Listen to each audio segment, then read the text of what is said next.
Imagine standing in the middle of a city you've never visited before. No map in your hand, no street signs visible, just buildings, noise, and unfamiliar roads stretching in every direction.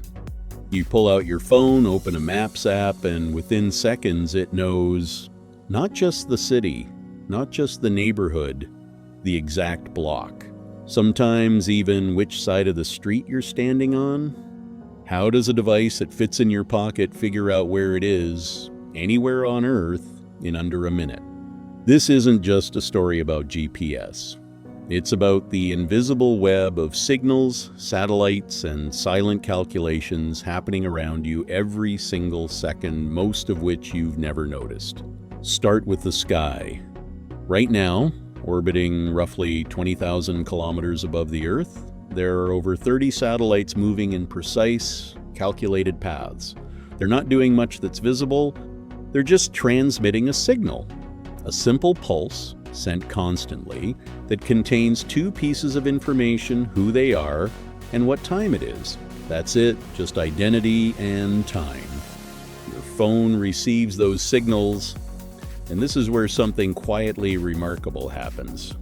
Because signals travel at the speed of light, the time it takes for a satellite's pulse to reach your phone tells the phone exactly how far away that satellite is. One satellite gives you a distance, but a single distance could place you anywhere on a giant sphere surrounding that satellite. So the phone listens to a second satellite. Now two spheres overlap.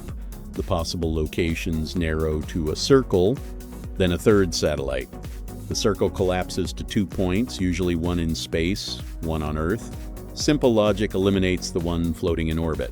3 satellites, and your phone knows where you are on the planet.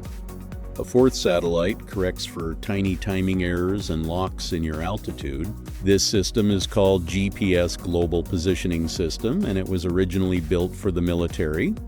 What started as a Cold War tool for missile guidance eventually became the quiet engine behind every food delivery, every morning commute, every "you have arrived."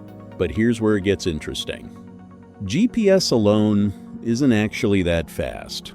Connecting to satellites takes time, especially indoors or in a dense city where tall buildings block the sky. If GPS were the only tool, your phone would take minutes to find you, not seconds. So your phone cheats, cleverly. It uses something called Wi-Fi positioning. Every wireless router in the world broadcasts a small identity signal. Over years, mapping companies have driven cars through cities, recording which Wi-Fi networks exist and exactly where. Your phone detects nearby routers, cross-references that invisible map, and narrows your location in milliseconds, even without connecting to any of them. Then there's cell tower triangulation.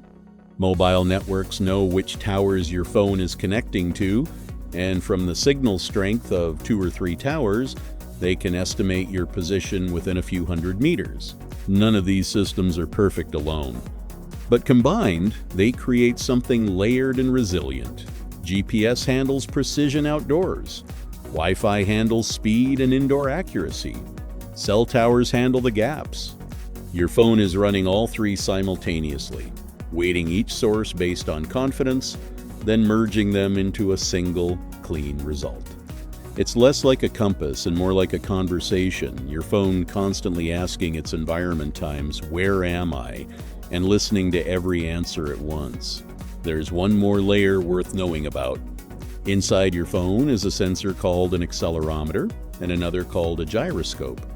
They track movement, tilt, rotation, speed, direction.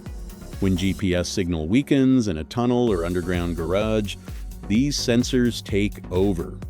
The phone starts estimating your position based on how you've been moving.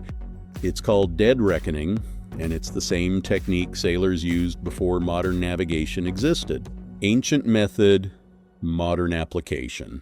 This matters beyond just getting directions. Location data is the backbone of how cities manage traffic flow, how emergency services find you when you can't speak, how disease outbreaks get tracked, how delivery networks optimize their routes. When a city experiences a sudden spike in phones moving slowly down a road, traffic systems can detect a jam before any driver reports it.